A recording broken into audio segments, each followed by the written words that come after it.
Welcome back to the Peer Perspective. I'm your host, Kyle Van Blaricum. I'm so incredibly excited to introduce my next guest, Jennifer Jamison. I connected with her online, and she has an amazing story about resilience and overcoming some pretty incredible challenges.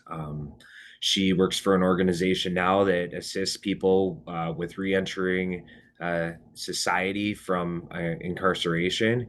um, her story really touched me in a lot of ways. So incredibly excited, and without further ado, Um, enjoy. yeah, I guess we can just start like how even the reason why this is so passionate to me, the work that I do Mhm. with Nation Outside, which is a nonprofit.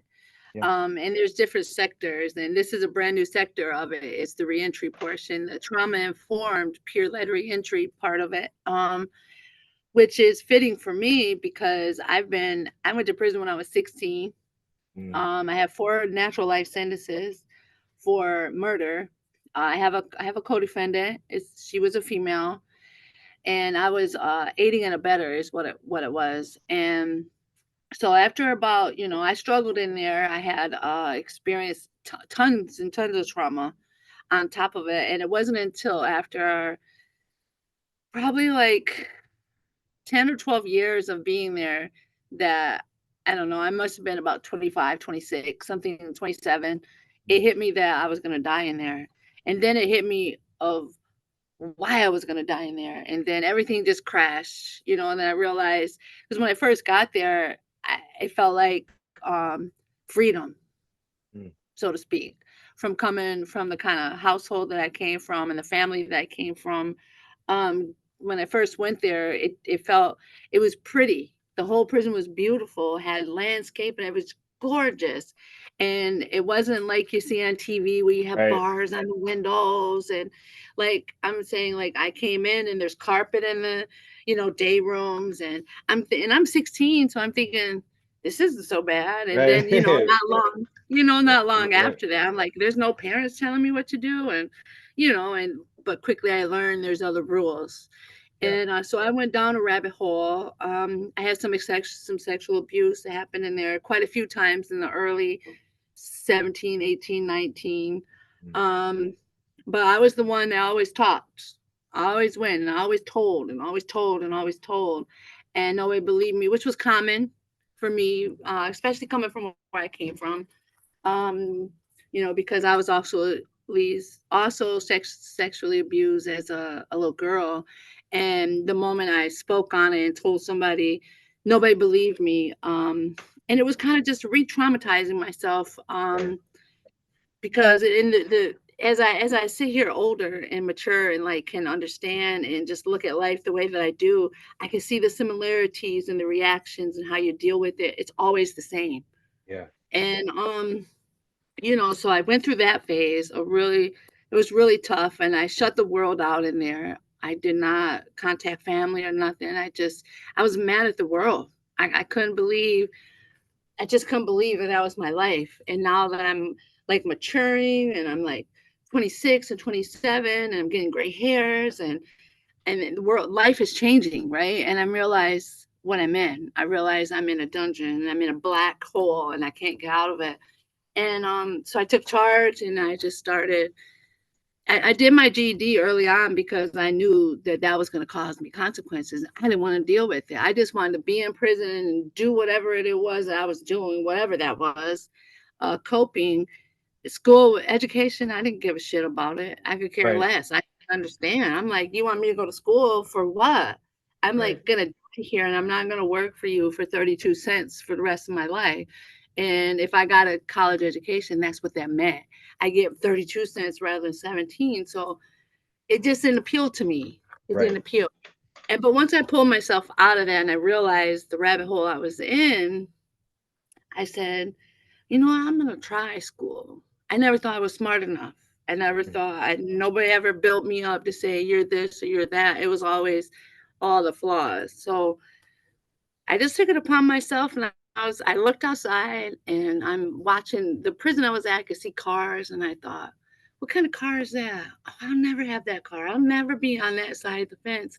And something just like got under me, and I signed up for college and I took the test and I passed. And, granted, what they offered at the time was just nothing I can do with, but it was just the fact that I was in it Yeah, that I you never accomplished thought. something. Yeah, yeah. And so that was like for me, that was like that pivotal moment when I was so to speak, the craziest one in the prison.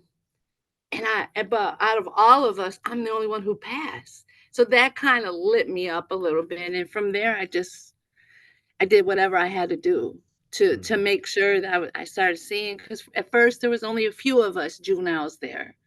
And looking back, they were experiencing the same exact thing that I was. So I started reaching out and putting myself in positions and started. Once I sued the MDOC for that. I'm not sure. I think I had contacted a lawyer about something totally different. And before I knew it, I had a lawsuit going and I won. And it was 2009 when I won the lawsuit. And I think that really, for me, sealed it. It wasn't the financial winning of it. It wasn't the little back things are going to change, the Right. policies and laws and stuff behind me doing that. It was more so this judge apologized to me. Oh, When he apologized to me for what happened to me in there, it changed my whole it just changed me.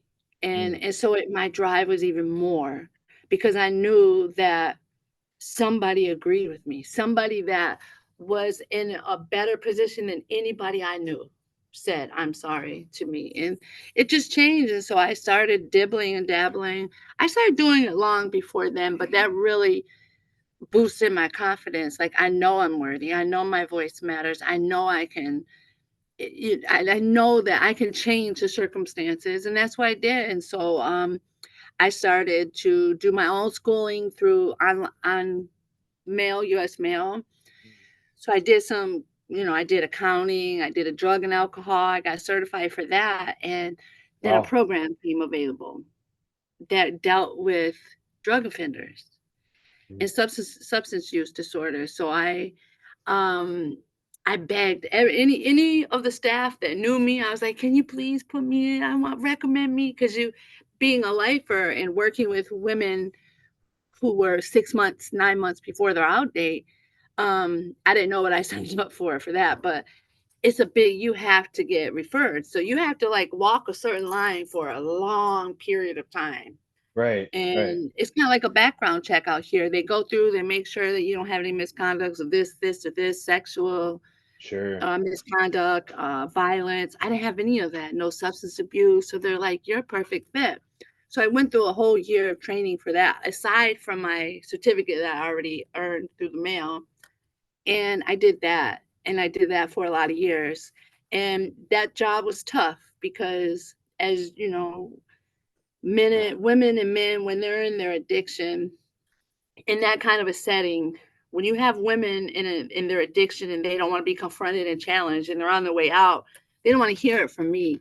They think Right. I want to keep them there because Right. I have nothing to look forward to. So I had caught, man, I went through hell, but I did Yeah. it. And the reason I did it is because the benefits far outweighed anything. And I'm saying like the whole prison didn't like me because they're like, "Ah, she's snitching, she's this and she's this." And Right. my whole heart was just to, and I would say, "You don't want to be like me. You don't want to be here. You do not want to be here for," I think I was there like 15 years. I'm like, I've been here 15 years and I'm younger than you. You don't want to be me. You do not want to be me. And so, and at the end of the day, now that I'm out, some of them same girls are like my biggest supporters out here. And Wow. in fact, four of those girls are my um of this organization. They're like executive directors. And so it Wow. makes me proud that they're like monitoring me now, Right. and this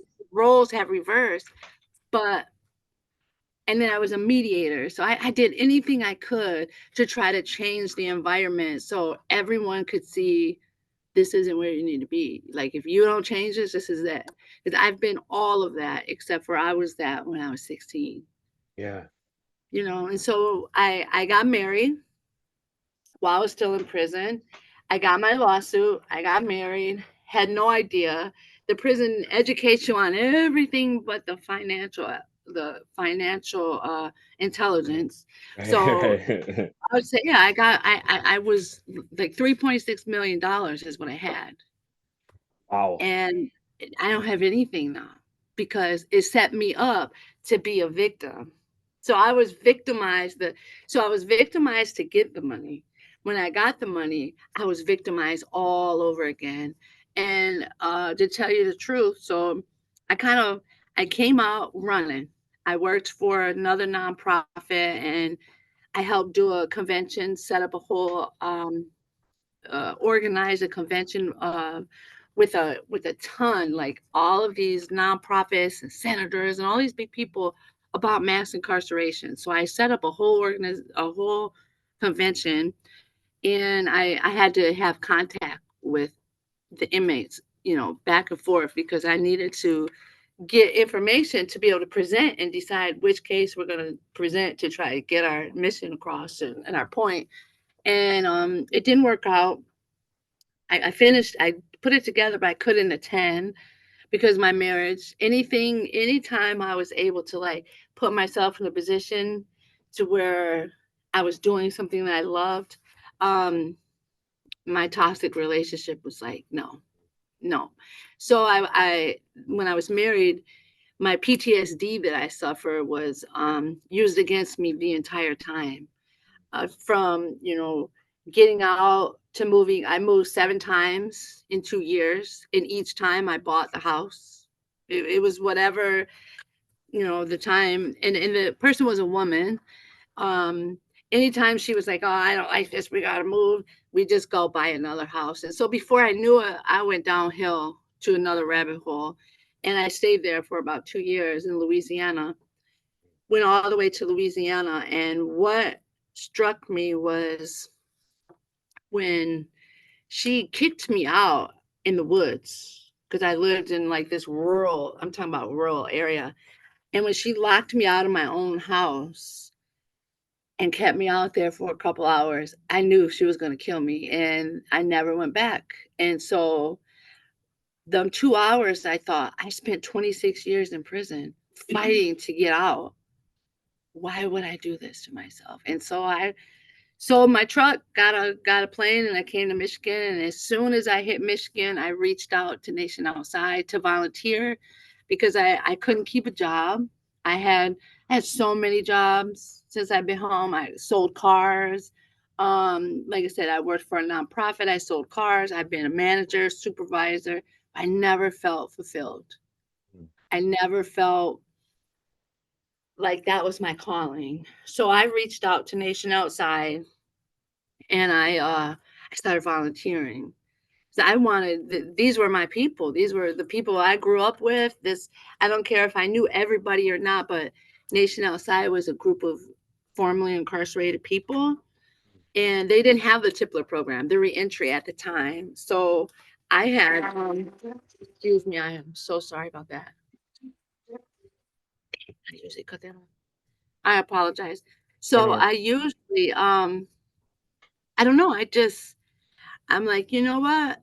I have to get in. When I volunteered that one time, I felt all of everything that I had been carrying around. I knew then that I was the one in control of my life in which direction. So I took control of it. And then the Tippler program came up. I seen it on LinkedIn and I called. I'm like, I'm the girl. I'm the one you want. You want me. Right. You want Right. me. So Right. I basically like pressed them and pressed them, and then finally it came available, and here I am. And it's been a struggle financially. It's been a huge struggle because you don't get paid a lot of money doing this, but that struggle is so worth the feeling. Even if I can just for one day, I might have one. I have a caseload of about 8, but every day you're not going to feel upbeat Right. about what you're Right. doing. I can But relate to that. Yeah. if I Yep. have that moment or that day where I'm like, oh, I might think about it. I might get, have those emotions for a little while, but I can snap out of it and remind myself that whatever I'm doing out here, whatever struggle I have out here, I am out here. I'm not in there alone. Right. I'm not alone by myself. So, while I was incarcerated, both of my parents died. So I've been navigating this life on my own pretty much. And I had to say I did pretty good. And so my passion is I want other people to do well It's an and just to be raw about it. amazing, amazing story. I mean, it's extremely inspiring, and um, that to navigate all of that at such an early age, all the trauma that you experienced, and to come out the other side, and then to turn that into something good to help other people. I mean, that's really what it's all about, right? We don't do this work to get rich. It's because we find purpose, and we find, um, it's a mission. Um, I did want to hear a little bit about the program that you're involved with right now. If you could just Mhm. talk about kind of where, where you get the referrals from, how you kind of work with people, and then if you wouldn't mind maybe sharing like I don't know, success story that you've seen.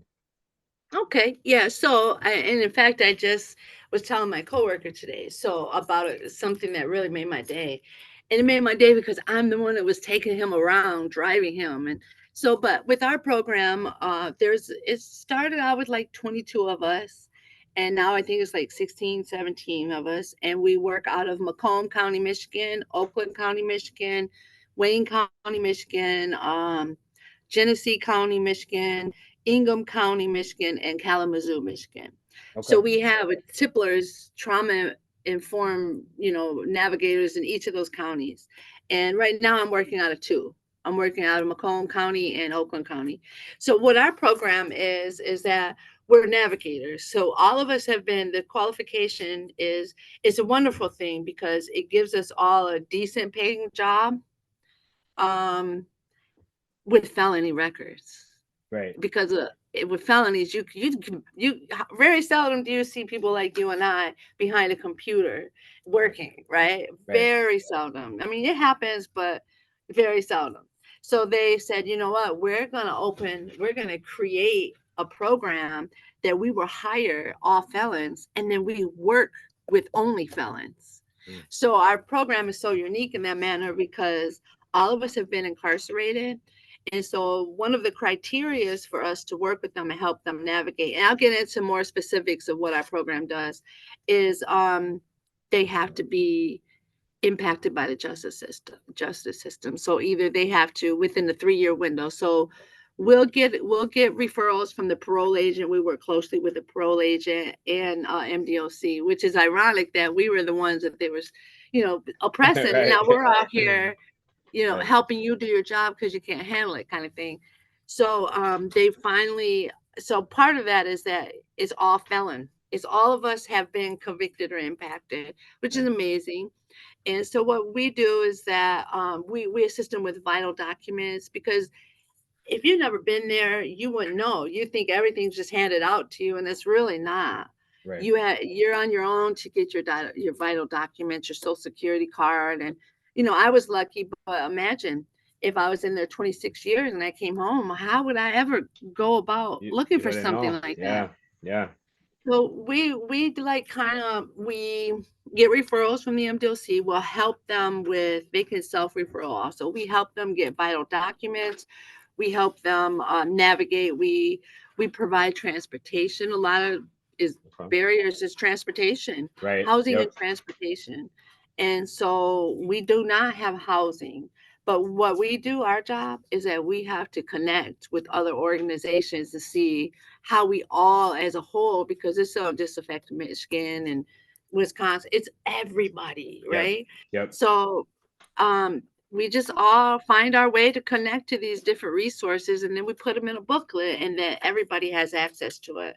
Mm. So collectively we just search, we did it, we started from nothing and we all just used this little computer right here, and we googled and we called and we visited Right. and we just got, and then like me, how we connected, I went on Facebook and I'm like, I'm just gonna try to find some support and, Yeah. for support, maybe for resources or even for myself, because when you do this kind of job, there's no, you need a brief. You need somebody else Right. to relate to you because like I go home and I tell my aunt how my day, she has no idea what the hell I'm Right. talking about, right? Right. Yep. So that's just what we do. We also like will stand in and support them. We had some juvenile lifers that were up for resentencing. A couple of our people went, we supported them. We also were policy driven. So we also try to we have some bills that were sponsored and that we like try to drive into and educate people, housing not hurdles, ban the box. We worked with the ban the box to get that off of your applications when you hire. So it's quite, there's like so many different sectors, all of Sure. us together collectively, that's what we do. It's And amazing. we try to get success. And so it's a fairly new program. We Okay. just was trained in April. Oh, wow. April. So we just graduated May 17th. So we've only been doing it a couple of months, but I'll tell you what, we have received a lot of good feedback, even from the state of Michigan. They've even funded us a little extra for the following year because they believe Wow. this in us. So a success story right now looks like people getting jobs. Yeah. Yeah. Because without a job, you can't get a house. Without a job, you can't get a car. But without a car, you can't get to the job. So Right. we'll Right. provide them bus passes, and we just try to we do it together. So the peer and I will work together, and we'll do an intake. It consists of we get to find out what their traumas are, so we know not to re-traumatize them. Because sometimes we have different tactics of dealing with different people, and Right. basically you know your audience. So we do an intake so we can get to know their mental health and see what their struggle could be, so we could foresee what kind of reaction or what's going to happen if they come across something like a can't get a job, right? They get Sure. the door Yeah. slammed. So we just support and we do whatever we can. We help them get Medicaid and stuff like that. We're just navigators so much, and then they call us. I have one girl who calls probably more than she should, but she calls a lot just to say, "Hey, how are you?" Yeah. They just want somebody to talk to, and that's what we do. Yeah. That's what we do. A lot of good work. And I can relate to a lot of what you shared in my own capacity. And it sounds like, working in different counties like that, is your area primarily like rural, or is it a combination? It's so me personally, so Macomb County where I work in Mount Clemens is city. Okay. It's downtown Mount Clemens. Okay. But Mount Clemens it has like 60 zip codes. Oh, wow. Okay. Got And it. Oakland County, I don't know if you're familiar with Michigan, Oakland County, but Not we really. we actually, we actually have two offices in Oakland County because it's so big.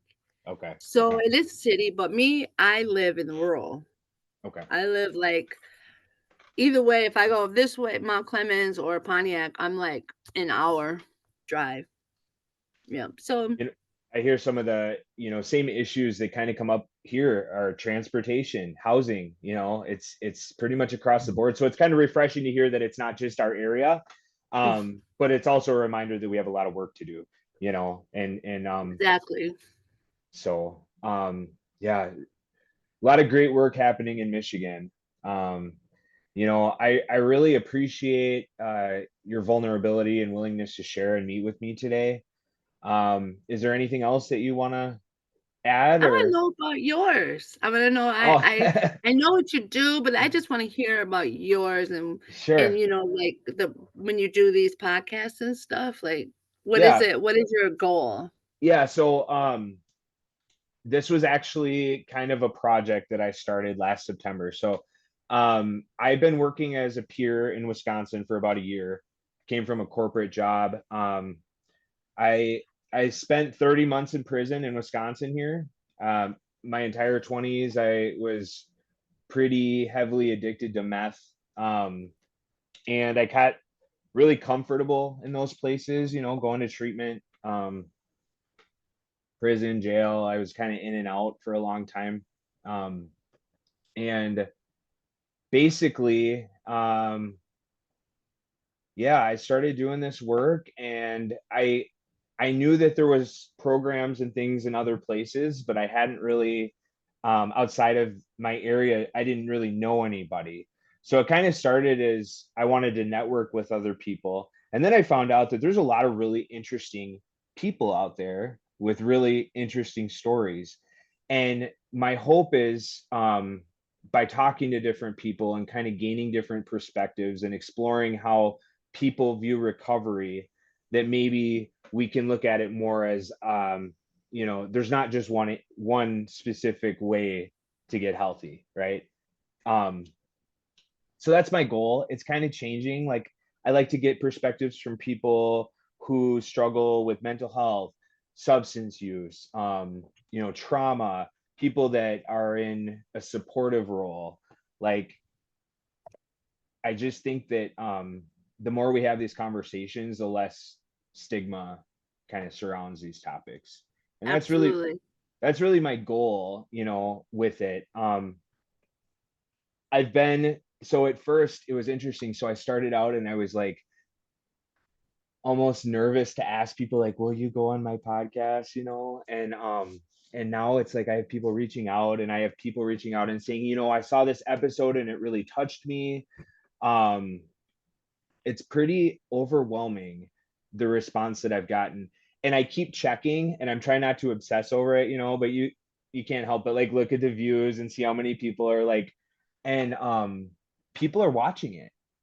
You know what I mean? And so it's Yeah. like I'm gonna keep It's doing how it. I caught you. That's how I caught up with you. I'm like, oh, I want to be his friend. That's how Right. I caught you, because you kept coming across, and I'm like, oh, there's a reason. Because I'm all about, I'm spiritual.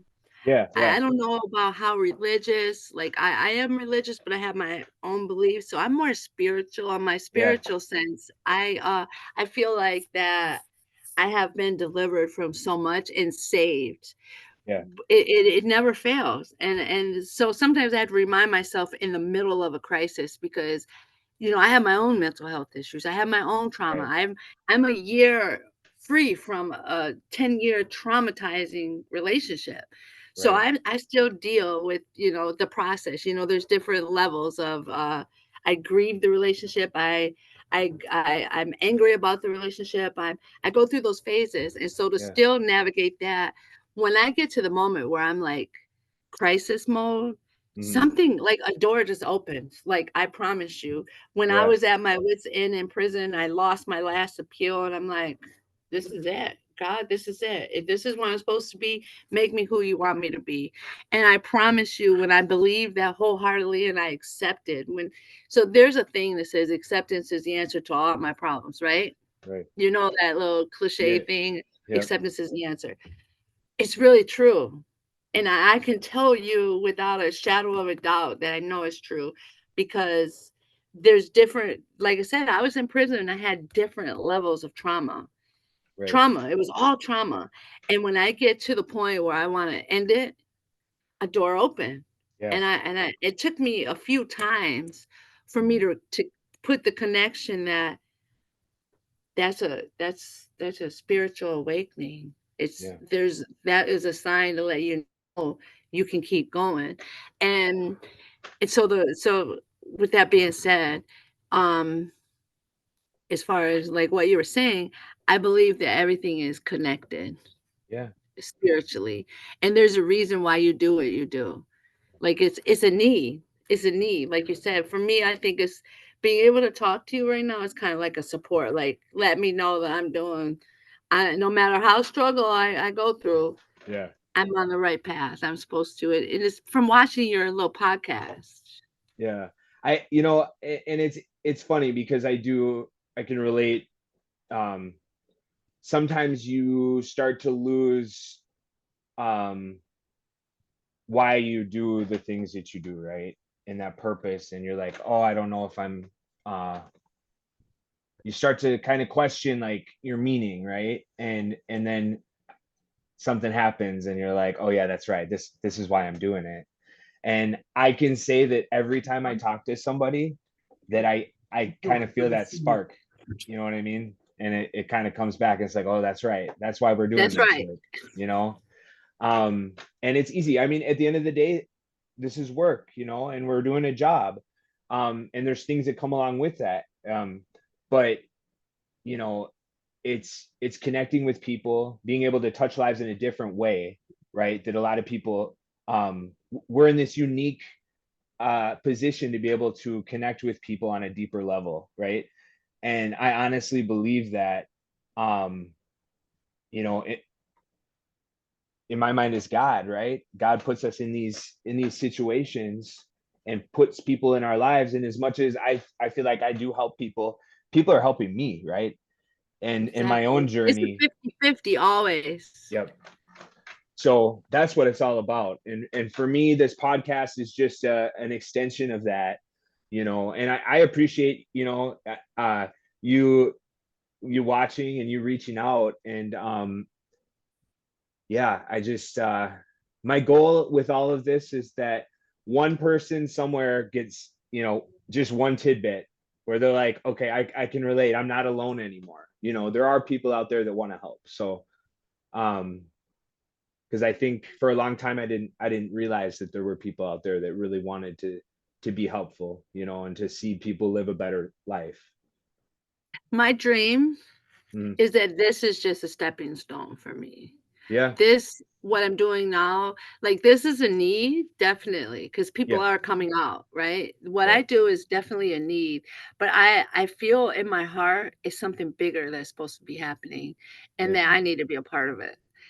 So my dream and my goal is that on a national level, not just in Michigan, not yeah, just Wisconsin, like as a whole, somehow all of us can get a movement going because it's not just Michigan, it's not just Florida, Louisiana, Alabama, Wisconsin. As a whole, nationally, we're all suffering mhm. with. I think we need to grab a hold of them before they get there, Oh yeah, before they can get to the point where they get in there. Because I've watched my 26 years, I've watched people just fall, fall down in that hole when they didn't have to. right, They, drunk driving case might give them 1 year, but once you get in the system, they yeah, make it so hard to get out, and then they're in a rabbit hole. So my thought is, it's something bigger we need to do. I don't know what that is yet. I know I put it to the universe, yeah, but in my heart, I feel like there's something more that needs to be done instead of sitting here waiting for the people to come out. Why can't yeah, we get? I need to be involved to stop it right, before it gets that. Because as I look back on my life, even at 16, I knew it was going to happen. I knew from the time I was 13 when I had that reoccurring dream that what happened. I dreamt it for 3 years. And so I know all the red flags that I went through, and I would love to be able to stop it before it gets to that point. right. Yeah, I mean, I think it's exciting times for peers, at least in Wisconsin, and I can't speak necessarily for everywhere, but it sounds like it, you know, things are changing, and it is kind of becoming a movement. And I know like peer support and recovery coaches have been around for a long time, but they're starting to kind of gain traction in the mainstream. And I think all these different institutions like probation, like public health, like, you know, I mean, the list goes on. Hospitals, like they're starting to see the value of these positions, and they're starting to see that it can really impact the community. Um, so it'll be interesting to see where these things go. But it takes, you know, passionate people, right, to push Yeah. that, and to be able to kind of show people what's possible with these roles. And I think, you know, like I said, keep having these conversations and kind of bringing awareness. Like I know in our program alone, it was really it's only been around for like 2 years, and the amount of people that we've been able to impact in our community, it's like insane. Um, Yeah. so we're just now starting to get kind of I don't know, statistics on how many people we've actually served and success stories and all that stuff. But it's really exciting times. So Yes, it is. It's been to me, I think that this year has after, like I said, with everything, all the trauma that I put myself through, and which I'm still working through because it's just been a little over a year since I've been divorced and came back to Michigan with just a backpack. That's wow. it, from Louisiana on a plane by myself, not sure who I was going to live with, where I was going. I left. But with that being said, I've noticed that I'm at peace. Yeah. Even during my struggle, even during the bad days out here is nothing compared to anything in my past. So I welcome it. I welcome the challenges. I've always been up for challenges. If it's something that I think I can, especially if it's to help somebody, Yeah. I'm gonna help them, and I don't care what it takes.